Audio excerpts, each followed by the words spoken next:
I Hate Politics is a podcast about a human activity we love to hate.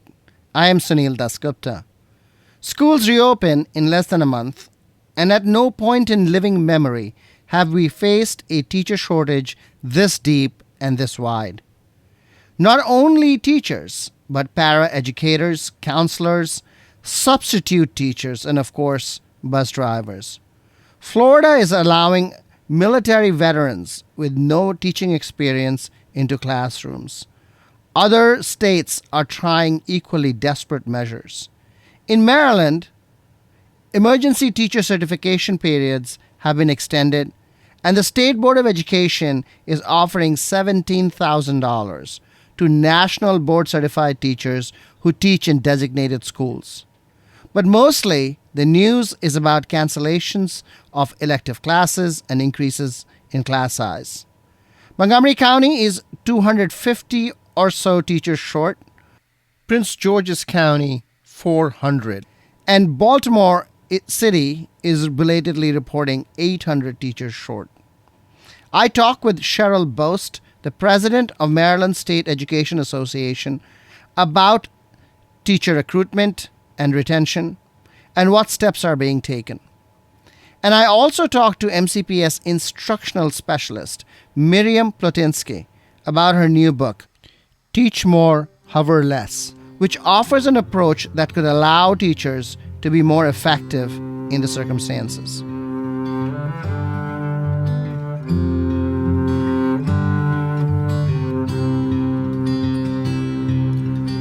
Oh, had I a golden thread and needle oh, so fine, I'd weave a magic band of rainbow design, of rainbow design. In it I would weave the bravery of women. If you're new to the show, I Hate Politics is a podcast about our neighborhoods, workplaces, schools, and streets, and our local governments as they function in diverse and democratic societies. This means our politics are messy, dirty, sometimes corrupt, with often self-serving politicians. But no matter how much we may hate politics, we are never exempt from it, even when we refuse to participate. In fact, the purpose of politics is to keep society functioning precisely when we don't agree with each other, like now. It is my hope that this podcast will help those who feel left out reconnect in our local communities. Music for this episode comes from Montgomery County climate band, the Sunshiners. Kippen Martin on guitar and vocals, Rick Sullivan on vocals and guitar, and Jeffrey Weisner on the double bass. They released their first album, Endangered Species, on the podcast on Earth Day 2022. Through hand and heart and mind, hand and heart and mind. Far over the water, I'd reach my magic band to every human being, so they would understand, so they'd understand.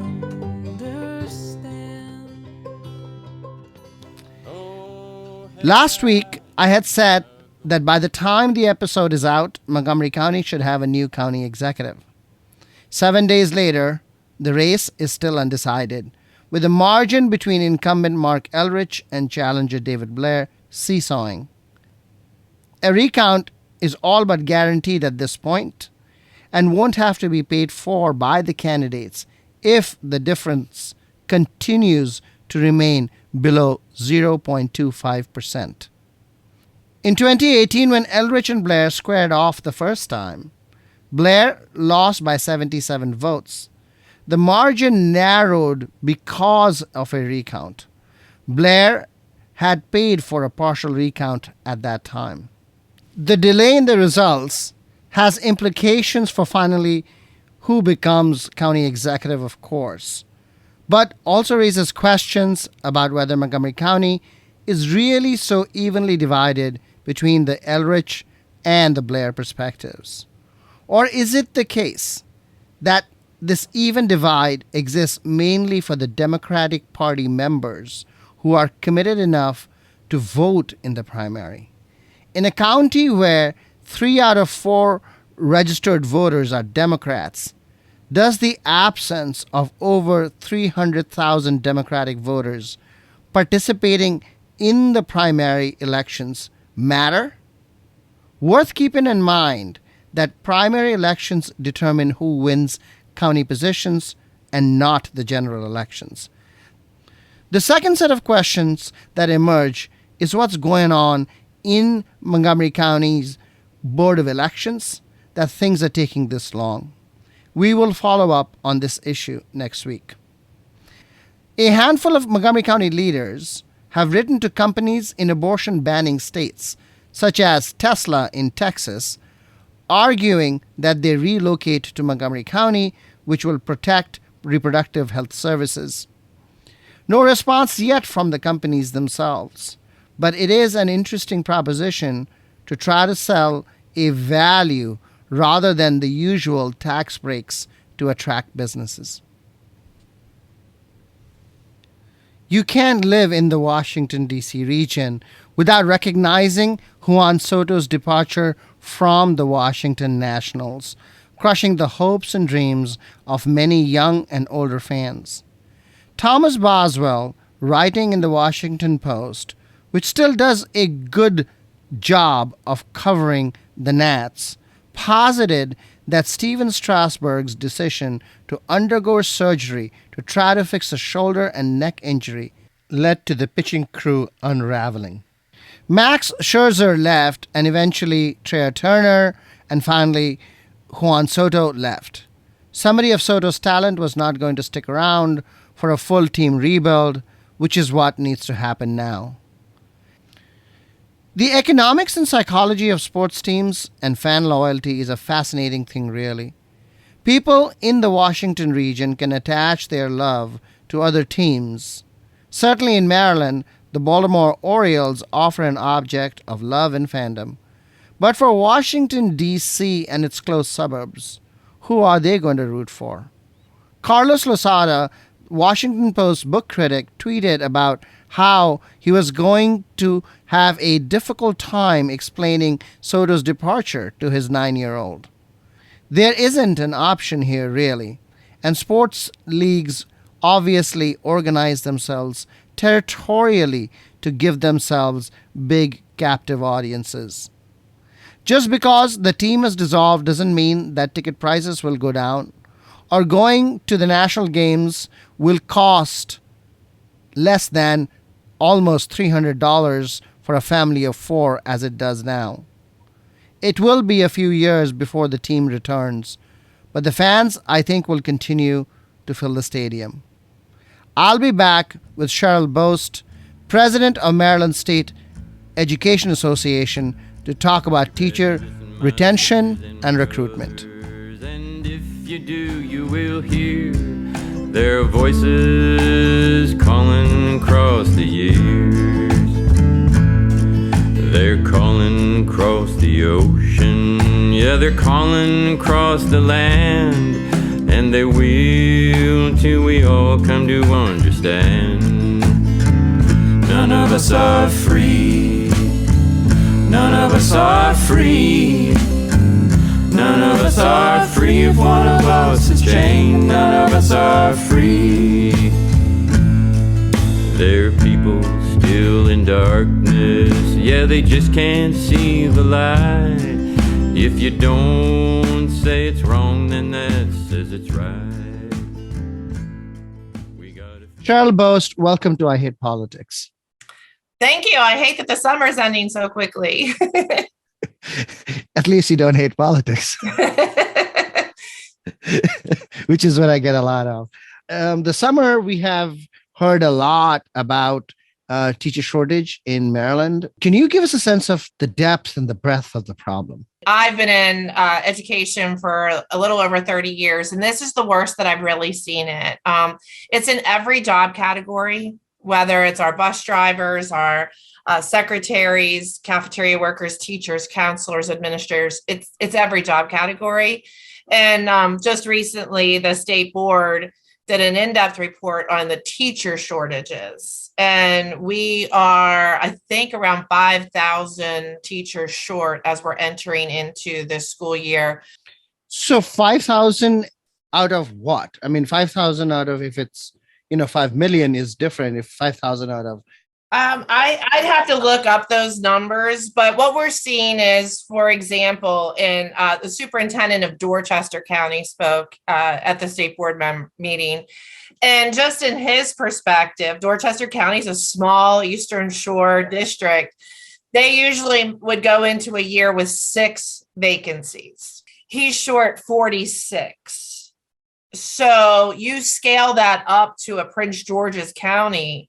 I think Prince George's County is looking for around 400 teachers to fill the ranks. And that's just in a little bit over a month to fill those. So it's proportional, but it's everywhere. Are there particular districts that are even more affected, like Prince George's, than, say, Montgomery, which is affected? But, what is a comparative on this? Montgomery County has higher pay scales often than Prince George's County.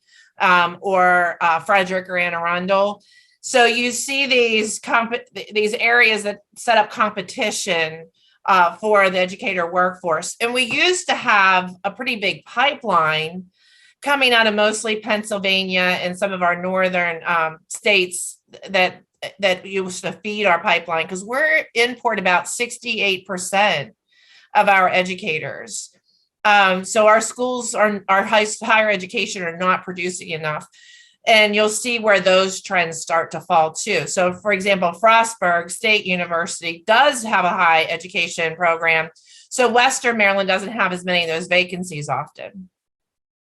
Clearly, there were shortages prior to the pandemic, right? So let's talk a little bit about some of those structural things. We've known for about 10, 12 years that we were going to be hitting greater educator shortages, especially in the teacher ranks. We were seeing the colleges of education, incoming classes diminish. Again, people were looking at schools and saying, those teachers are working really hard and they're not getting paid. So I'm not going to go into education. I'm going to go into a field like technology or medical, maybe that pays some more money. I came out of a teacher college in Pennsylvania, and Pennsylvania has really led the way of filling the pipeline, especially for Maryland. And they were giving us indications that the pipeline was drying up. I mean, we right now have a shortage of elementary certified teachers, which I never thought in my lifetime we'd have a shortage of elementary certified teachers. But most of it is the pay and the workload in those two subjects. As an elementary school teacher, I can tell you that firsthand. So we saw this coming. We also saw that baby boomers were going to start retiring and leaving our ranks. So you put those two together, and at some point you were going to have a collision of not too many people coming in, people leaving. And then the pandemic, we saw higher resignations. When you look at the State Department data, the majority of people are leaving out of voluntary resignation. They're either leaving to go, chase a higher paycheck and better benefits, or they're burned out and they're saying, I'm going to go do something totally different. During the pandemic, we weren't able to get everybody COVID leave. So when they got sick with COVID, because they were told to go into the schools, they had to use their own sick leave. All of these things played a part, and people just left and they said, we're out of here. And we saw that at the end of the year when classes were being doubled up, and people just left in the middle of the year. We do have to take some of this workload off. My niece is a special education teacher, and I I said, I'm not sure if you really want to go into that. There's a lot of paperwork. She says, no, I love working with special education students. She's in her 5th year and she's moved out of special education and she's going to become a kindergarten teacher. And she said, Aunt Cheryl, you were right. She said, the paperwork, the compliance work, the duplication of work is just burning me out. I love teaching and I don't want to leave it. So I'm just going to go into the classroom instead of being a special education teacher. And you see in the numbers, special education teachers are the highest level of vacancy, and we have to do some help, get some help for them. Right. And, none of that help is going to come from the blueprint, because I don't believe the blueprint addresses those issues at all. So there's a couple of things in the blueprint. It provides some tutoring in the primary grades for kindergarten through 3rd grade, because the belief and the data shows us that when students fall behind at those young levels, then it's hard to keep up. And then they eventually qualify sometimes for special education services. So if we can catch them up early and get them on par with the rest of their classmates, then maybe we can reduce the number of students flowing into special education and therefore reduce the workload on our special educators. You talked about pipelines and how the pipeline was not producing enough. And I can understand sort of the attractiveness of teaching as a profession is down. There are other things people can do. But, you also talked about variation. What, let's talk a little history. Why is Pennsylvania a bigger producer of teachers and has always been than Maryland? What is it about Pennsylvania that they are a net exporter of teachers and that we are a net importer of teachers? Right. So Pennsylvania's state system for higher education is very broad. It's a bigger state. And so they have state universities and colleges throughout the system. And mostly all of them started out as what they were called normal schools. And normal schools is the old term for a teacher preparation school. So they started out with the focus of producing teachers. That was the largest part of many of the state universities to be normal schools. And so the education departments in many of these universities were the largest department, and then some still remain the largest department, and they're known for their production of teachers. And Maryland just didn't get it? Maryland didn't do that. I'm not sure the history of why they didn't do that. I do know that Maryland has had more of a science, from what I've seen, more of a science focus than an educator prep focus. Okay. 2 of our bigger schools, Frostburg, which is near Pennsylvania, has a large education program. Towson University has been one of the larger ones, and Bowie now is growing in their education prep. But despite these efforts, and these efforts are not new, right? No. I mean, they've been around for like 10, 15 years. We see like what is a 3rd decline in the pipeline in this period of time. So I'm not sure this is working. Well, we're going to go back at it.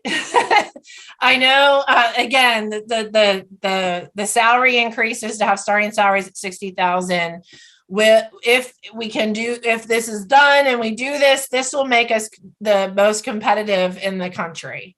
So instead of losing teachers to other places, we're hoping that we're going to attract teachers here. But the point, I think, Cheryl, that you said was you're not just losing teachers to other places to go teach. You're losing teachers from teaching itself. I mean, until and unless you solve the structural problem with what, the stuff that you're talking about, the overburdening and all of that. I mean, I'm not sure $5,000 even makes that much of a difference, especially, for somebody that is starting out. And he's saying, oh, you'll get $5,000 more 4 years later. Right. I am extremely optimistic, though. The things that we have in place, especially with the blueprint. And right now, I think with our state superintendent, Chaudhary, he is laser focused on making a difference here. He has put money into Grow Your Own, which means taking some of our paraeducators, seeing if we can pay for their training so they can become teachers. He is very excited in advertising that if you're nationally board certified, In if you work in a challenge school, you can get $17,000 more in your pay. So all of these things, I think, puts us ahead of other states in trying to solve this problem. If I had the easy fix, I'd be writing a book and getting millions of dollars. But I think Maryland is set up, and we're looking at this comprehensively to have an impact. Should we have done this years ago? Yeah. Yes. But you have to start sometime. And thankfully, the legislature started with the blueprint and is setting on us on a good path. Okay. Talk a little bit also about alternative educator prep programs. So we have the standard prep programs, teacher preparation programs, which is, undergraduate, graduate, and all of that. But now we have alternative programs as well. What are these things? Most of the time, it's somebody who has a bachelor's degree in some other field, and then they decide that they want to come into teaching. And it's being able to provide them some of the training, content, and pedagogy on how to teach students. What I strongly believe, though, is we have to give them supports from day one in our building. The blueprint is really putting that in place with the career ladder and trying to put lead teachers to help monitor, coaches to help look at them, professional and distinguished teachers, so that we can continue to monitor and help each other grow as educators, not just throw in, did the checklist, and now you should be successful. But how do you do that? I mean, you're asking teachers to be mentors. You're asking for training. You're asking for all of this. This is just more work. And what we, agreed on was that teachers were overworked. What the career ladder is designed to do is to say, look, if you're going to become a mentor teacher, we're going to reduce your teaching load. And you're going to teach 60% of the time instead of right now 80% of the time or more. And during that time that you're now no longer teaching students, you're going to mentor and coach other teachers. And so before, to be a leader in education, people had to go into administration. And we still need people to go to administration, but now it sets up a different pathway to become lead teachers so that you can still teach some of your time, but you're coaching and helping the other time. Right. But if you give them release time. We need more teachers. Yes. Yes. It is a vicious cycle. So the blueprint does call for, I think it's 2,000 more teachers in our ranks. And again, in a perfect world, it all works out. But when we're in a shortage, it does make it a little harder. There is a argument that is made about reducing sort of, I wouldn't say reducing standard, but the idea that you can extend conditional certification, sort of into the future. Do you see any conflict there between the blueprint's goals of actually raising the teacher standard? There is some conflict between the blueprint and what we're experiencing right now. At one point within the Kerwin discussion, they wanted everybody to be nationally board certified. And we said that's not going to happen here. And so, we put that, there's parts of the career ladder that calls for national board certification. I have a degree in teaching, and I have multiple coursework after that. I also passed the national teacher exam when it was the national teacher exam. But I do believe that you can be a teacher without passing a test. The many great teachers who taught me and were before me didn't have to pass a test to teach. I think it's going to be inherent in our induction and mentoring program to support our educators, and through the peer assistance and review program that Montgomery has, a stellar program. We support those teachers, but we also say when somebody's not making it, we counsel them out of the profession and really be honest with people. Now we are going into the fall reopening of schools with a number of teachers who are not going to be available, number of positions open. Any band-aids that y'all are thinking about? I'm concerned that our students are going to develop relationships with a teacher day 1, and by day 5, they may have a different teacher, and by day 20, they may have a different teacher.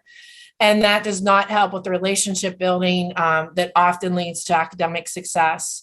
That does concern me. It also concerns me that if we double up classes because there's shortages, then some of these teachers who haven't resigned or retired, they may then decide to do so because there's just too much of a burden on them. I don't know what the Band-Aid is. This conditional and resident teacher COMAR waiver is a good fix right now. It's one step. Districts are going to have to look, I think, more pay, reduced workload again. Some of those other supports are going to have to come into play. Yeah, I can see more pay, but I'm not seeing reduced workload, to be very honest with you. And those are district decisions. Those are sometimes principal decisions on the workload. I know one year, for a couple of years, our principal said, no committees this year. You guys have had a tough year. I want your time focused on students and student academics. So we're not going to do any committees. One year, our principal said, instead of a faculty meeting once a month, I'm going to let you take a class because our reading scores were lower. And so we took a class during that time and it gave us credits instead of the busy work of a faculty meeting. Principals and districts can make those decisions. Okay. You did talk about substitutes. There's a huge problem of substitutes. I imagine in the whole of Maryland, but certainly I know in Montgomery County, we lack substitutes. Is there any effort to boost those ranks or to enable more folks that are in the community to volunteer? I mean, this also, it sometimes seems that there is this really stark line between community and school. And that, seems, is difficult to bridge and we have a substitute problem. Right. We have to make sure that those lines of communication are open. Many of the people who worked in my school that was a Title I were parents or grandparents. They were the cafeteria workers. They were our parent helpers. They were helped in the front office or cafeteria workers. So we have to bridge those gaps because our schools are for the community and for our students. I think with our substitutes, we're seeing in some systems, they're using grants from the State Department to raise the pay for substitutes. We have to look at how we're doing our fingerprinting in some places. It costs about $75 to get fingerprinted, and that has to be out of pocket before you sub one day. And so maybe systems could incentivize that. Some of our systems, though, are making it extremely difficult to be a substitute. And, you have to learn the electronic online to get in and do whatever.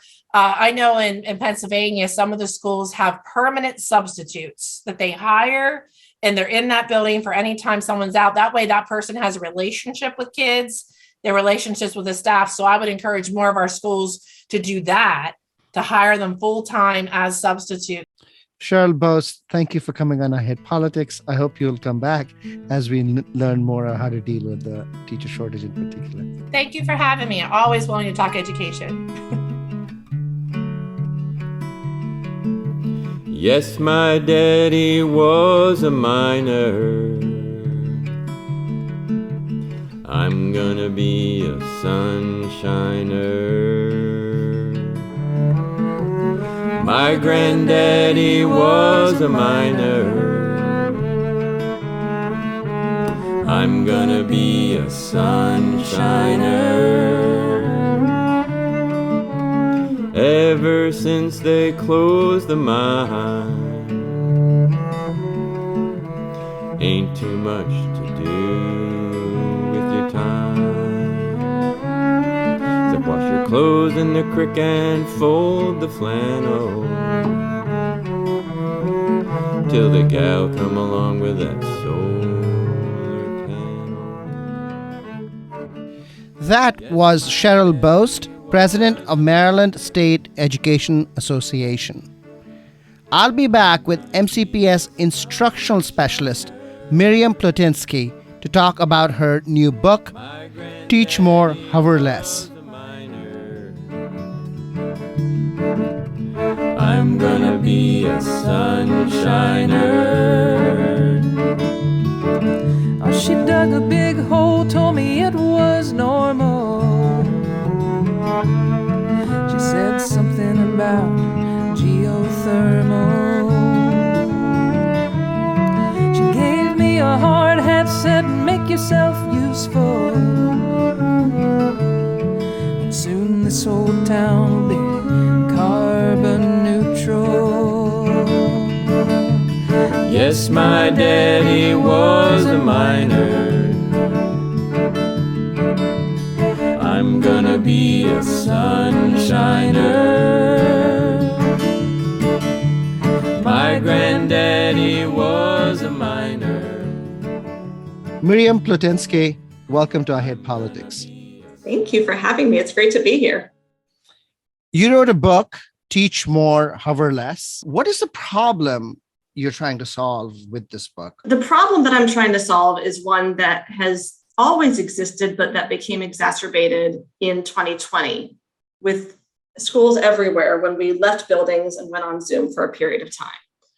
And the problem is that we keep seeing achievement go down across the board. You know, we look most at literacy and math, and my content specialty is literacy and not math, so I can't speak much to the latter. But people are questioning, what's happening in schools where we're not reaching kids? Why aren't we reaching kids? And I would argue that one of the big reasons that we have not won the people is that we no longer understand the people. By people, I suppose you mean students, and by we, you mean teachers. What was the loss of understanding there? What changed? I don't think any of us were prepared for the last 3 years of disrupted instruction and what that would do to change the face of how we operate from day to day. And I don't think we know how it's changed. I think that's part of the thing that we're grappling with right now. Last year, I don't know how many people have said that last year was the most difficult year of teaching they have ever experienced. And we've seen news headlines to back it up, the Great Resignation, teachers leaving in droves. If you can retire early, you're doing that. If you can resign, you're doing that.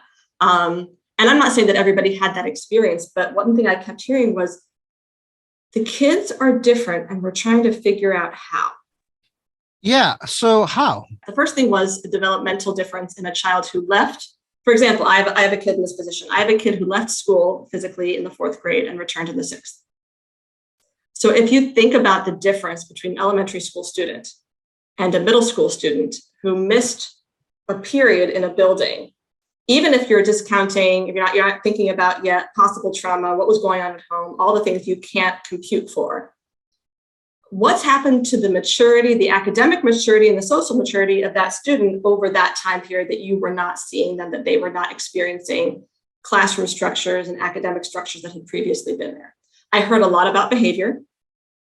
I heard a lot about students not really connecting to behavior expectations as much as they had been in the past. I heard that it was harder to convince kids that what they were doing mattered because there had been so much disruption. What level of teacher training do you think is necessary for teachers to adopt your approach? It's less about training and more about configuration and thinking about it advanced. So people think, does it take a whole lot more time to plan a lesson like this? Do I need to learn how to do this? And the first thing I would say is you need to be extremely comfortable as you head into student-centered methods with, I think, what most teachers are comfortable with by now, which is failure. That you're going to try something, you're going to go in there and it's not going to go well. And you have to be brave enough to say, the idea was not the problem, the execution was the problem, I'm going to try this again. So a few things to experiment with would be, and there are a number of ways you could look at it, and that's why my book takes people through 4 specific stages. So they can essentially learn how to do this from these perspectives of shifting mindset, reframing relationships, planning for engagement, and then implementing more choice into instruction. So yes, you can train for it, but you can also try a few things on your own right off the bat. For example, we talk about technical versus adaptive change. Technical change is like a Band-Aid fix, something you do really quickly that can make an immediate difference, but that isn't very profound. And adaptive change takes more time. So I think I mentioned for me, a quick change that I would recommend to teachers would be to experiment with not speaking so much. And so that's not something they need to be trained to do. It's something they need to plan for. So as an example, I would go into a classroom and stick a thoughtful quote or idea on the board and tell kids, this might be uncomfortable, but I'm going to sit here for 20 minutes on the clock, and I'm not going to say a word. And you're all going to sit in a circle and face each other. And here's an idea. And you can talk about the idea, or you can talk about something that occurs to you about what we read, or you can, just try not to talk about the game last night. Let's keep it focused on our topic for today, which is, and then I would be quiet. And I would listen to what they had to say and jot down notes. And they started to find their voices. And then when I found that some kids were talking more than others, I came up with discussion protocols so that you got 2 index cards and each card represented a comment. And each time you talked, you threw one in the middle of the circle. And then once you used up your cards, you were done. And someone else had to use up their cards. So all this lends to, it's more of how you plan. It's more how you think about it. How am I going to give them more to do and me less? And how am I going to reach the goal that I'm trying to get to instructionally and have them interact more, have them talk in smaller groups, give them opportunities for change? How am I going to set up my classroom for that? You're asking teachers that have long experience to, undertake a mindset change. I mean, It is really different what you're suggesting. Yes. It's hard for me to imagine that we can read your book and then go in there and change practice. I think it will require active professional development. The book wasn't actually written to just be read. There are more tools in this book than prose. There are more activities to try. So that mindset you're talking about, if you really want to try to change your mindset around this, you'd better do the mindset quiz. You'd better think about some myths or beliefs you've held about education for years and take yourself through this. Do it with your teaching team. Do it with your school. It's better to do it with other people because then you can bounce ideas off of one another because teaching is innately collaborative. But there's no magical training you can go to that's going to teach you how to do this. Yes, we can go through every tool in this book in a training and have people experiment with it and talk about it, and that will get them to a point. But then you actually have to plan for it, and you have to work with other people and use the tools, or otherwise it stays theoretical. And then you have to try it with children and tell me what happened. Right. So let me throw the time question back at you and ask, you're asking teachers for more time that they don't have. No, I'm not asking them for more time. I'm asking for different time. I'm asking them to think about what they are doing that might be working against them time-wise. I'm actually asking them for the opposite. So if my process is to sit down and take my lesson plans from last year, because I'm teaching the same class, and to move them into this year, that seems like it's an efficient thing to do. I don't have to spend any time on that. I'm gonna go into work tomorrow and I'm gonna teach the class and everything's gonna be great. How much time will you spend on the back end on things you didn't anticipate if you do that? For example, you find out a couple of weeks later that the learning goal you were teaching didn't actually make it all the way through. The instruction, the good first instruction that you need to do just didn't happen for whatever reason. Kids aren't getting it. You got to go back and reteach it. Or let's suppose that you go in to do the same lesson that you did before, thinking it was going to save some time.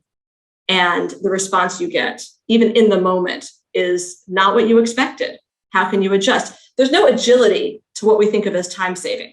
I remember when I was training my kids to sleep, the horrible sleep training years. And I remember thinking, what's easy in the moment is harder later. So yeah, it's easier to sit there and hold them while they sleep, but then I'm never going to put a baby down for the rest of my life. And I'll never sleep alone again. And similarly, I can take what I've done before and use it over and over again. But I'm pretty sure that kids won't be learning the same way from year to year, and I can't expect those results. And then I'm not going to be sure what I even did because I planned it 3 years ago. I've been doing it for a while. I don't know why it's not working anymore. But don't you think good teachers do that already?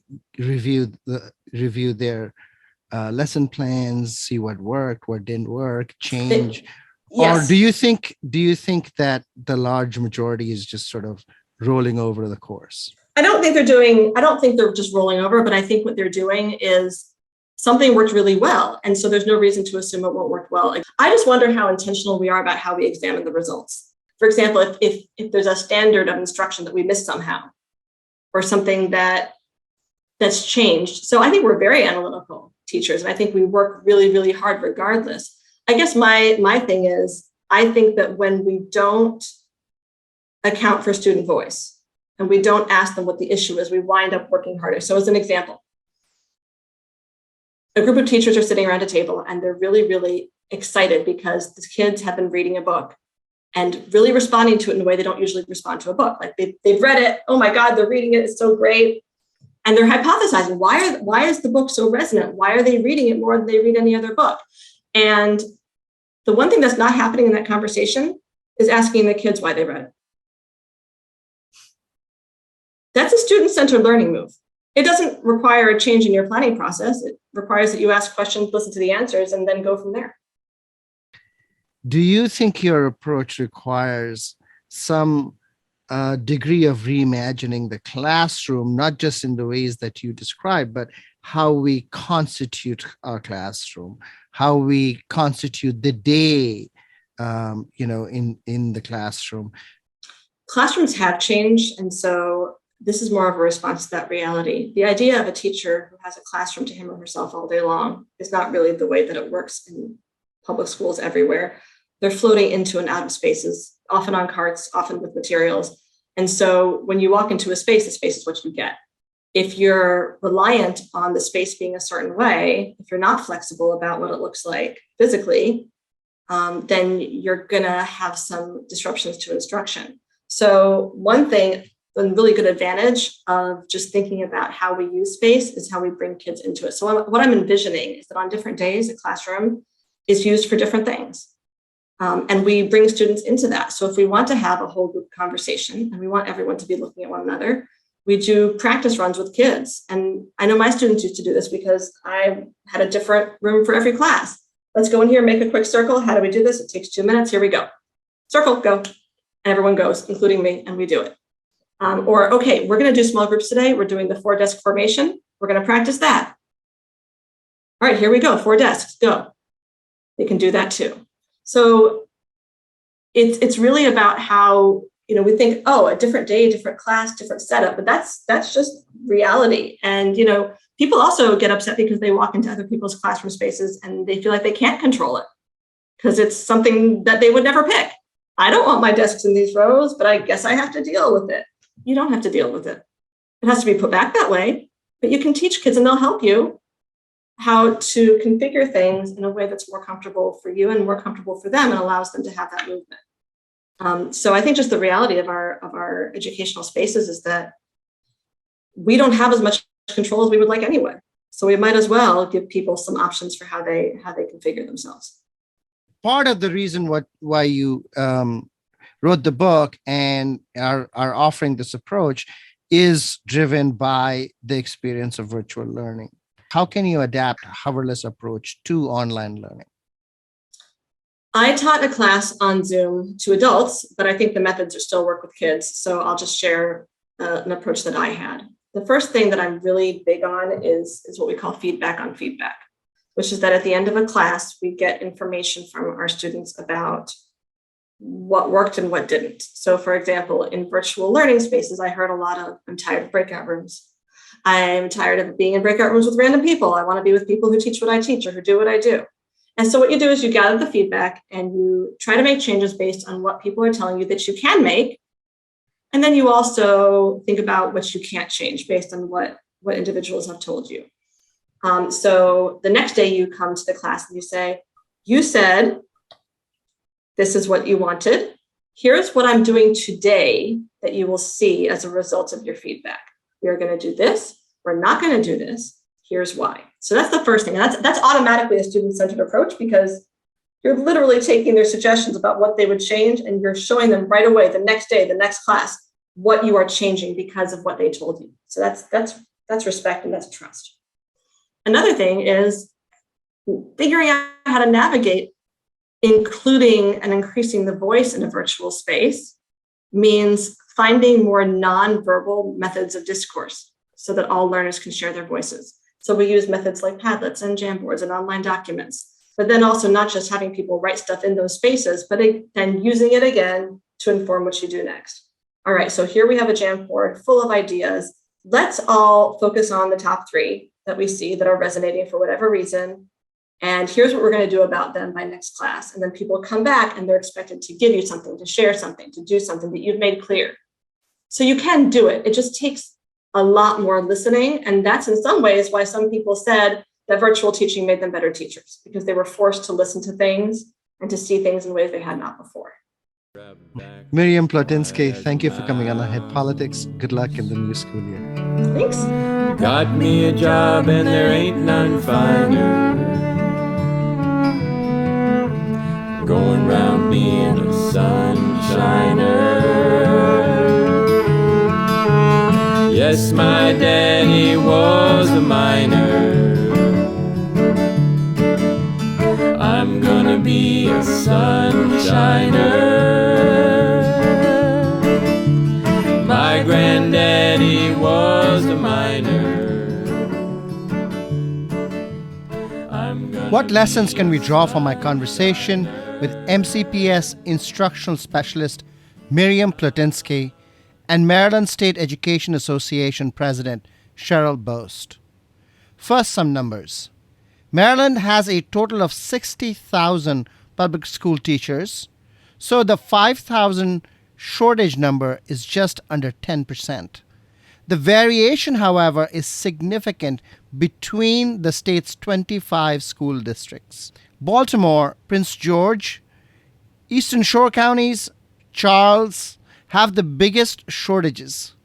Further, these numbers do not include staff shortages, particularly bus drivers and cafeteria workers.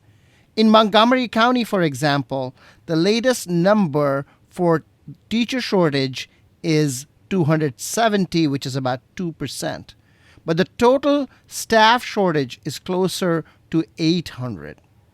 And it is also important to note that East County is disproportionately short on teachers and staff. The top line of the 2% shortage hides that variability. Second, we are holding a lot of hope on the blueprint for Maryland's future legislation that allocates more funding to education in the state. Notably, the law provides additional resources which are expected to lead to the hiring of 2,000 more teachers. But we are already in a 5,000 large hole.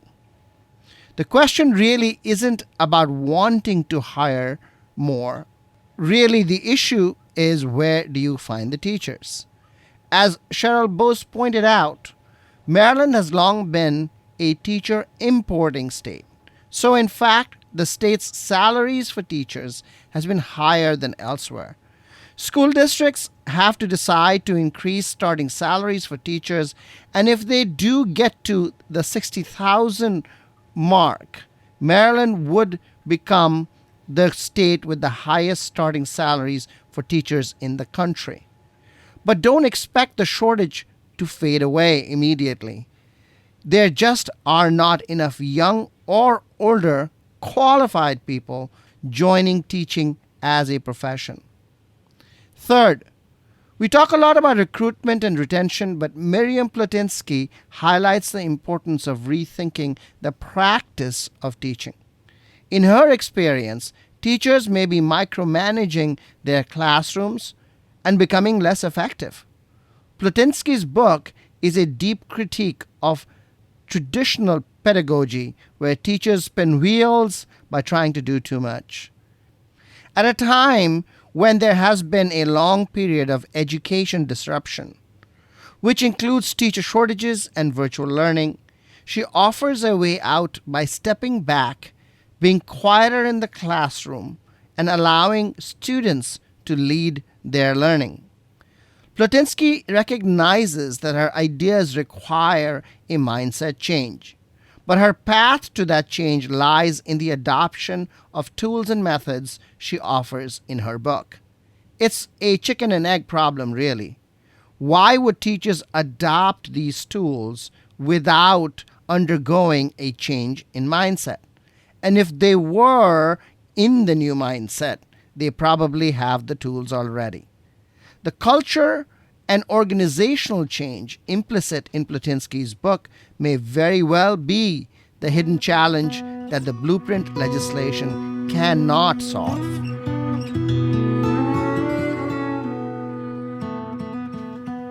That's all for this episode. You've been listening to I Hate Politics. I'm Sunil Dasgupta.